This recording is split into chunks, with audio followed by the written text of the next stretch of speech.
इस तस्वीर को ध्यान से देखिए। ये वो शख्स है जिसे दुनिया का सबसे खतरनाक और दर्दनाक मौत मिला था, जिसके बारे में जान के आपकी रूह कांप उठेंगी। ये लड़का 83 दिन तक अपनी ज़िंदगी और मौत से लड़ता रहा, और इन 83 दिनों में उसका डॉक्टर के पास एक ही गुहार था, ज़िंदगी का नहीं बल्कि मौत का। उसका एक ही कहना था कि मैं अब बर्दाश्त नहीं कर सकता, मैं कोई गिनी पिग नहीं हूँ। आखिर इसके साथ ऐसा क्या हुआ था जिसकी वजह से इसे इतना दर्दनाक मौत मिला था? आइए जानते हैं इस वीडियो में। दोस्तों, अक्सर देखा जाता है कि किसी की अचानक मौत हो गई या लंबे समय से बीमार रहने के कारण वो मर गया। लेकिन आज हम बात करेंगे एक ऐसी मौत की जिसे सदियों तक याद रखा जाएगा। ऐसी दर्दनाक मौत जिसके बारे में जानकर किसी की भी रूह कांप उठेंगी। दरअसल ये कहानी है जापान के रहने वाले और टोकाईमुरा न्यूक्लियर पावर प्लांट में काम कर रहे 35 वर्षीय हिसाशी ओचू की, जिसके साथ 28 दिसंबर 1999 में एक भयानक हादसा हुआ, और उसके बाद जो हुआ किसी की भी कल्पना के परे था। इसके बाद हिसाशी ओचू के लिए आने वाले 83 दिन उसके लिए किसी जहन्नुम से भी बदतर था। दरअसल 28 सितंबर 1999 की सुबह हिसाशी अपने कुछ साथियों के साथ रोज की तरह टोकाईमुरा न्यूक्लियर पावर प्लांट के लैब में काम कर रहा था।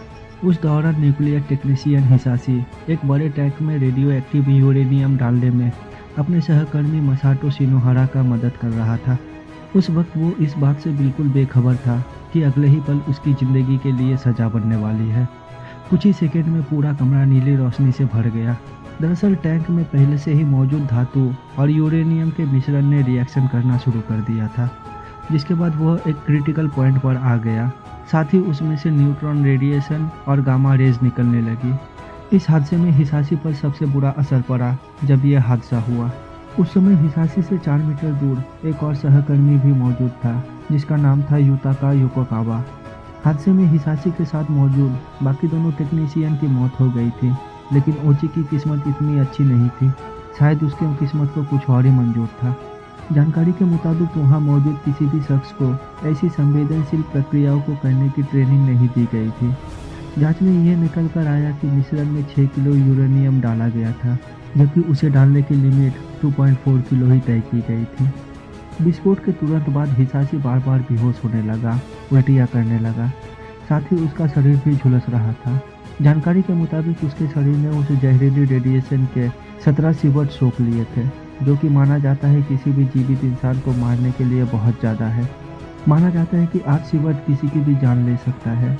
आपको यह जानकर हैरानी होगी कि हिरोशिमा और नागासाकी में हुए न्यूक्लियर हादसे के दौरान पीड़ित सिर्फ 0.5 सीवर्ट के संपर्क में आए थे और उसी से उसकी मौत हो गई थी।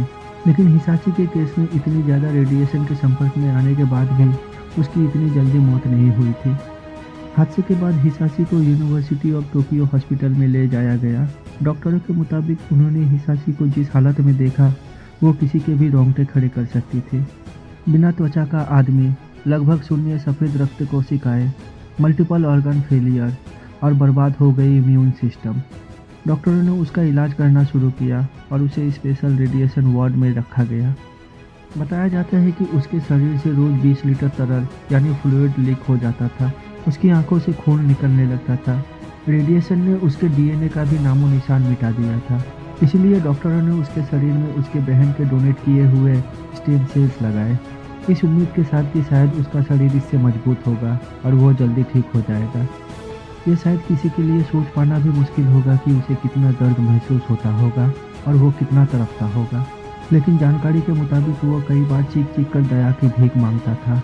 बताया जाता है कि हॉस्पिटल में एडमिट के 7वें दिन उसने चिल्लाकर कहा, मैं यह और बर्दाश्त नहीं कर सकता, मैं कोई गिनी पिग नहीं हूँ।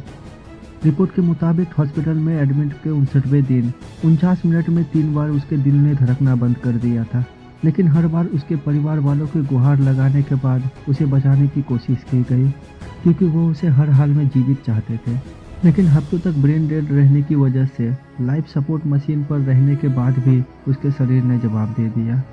और आखिरकार 21 दिसंबर 1999 यह वो दिन था जब हिसाशी को उसके दर्द से आखिरकार मुक्ति मिल गई थी।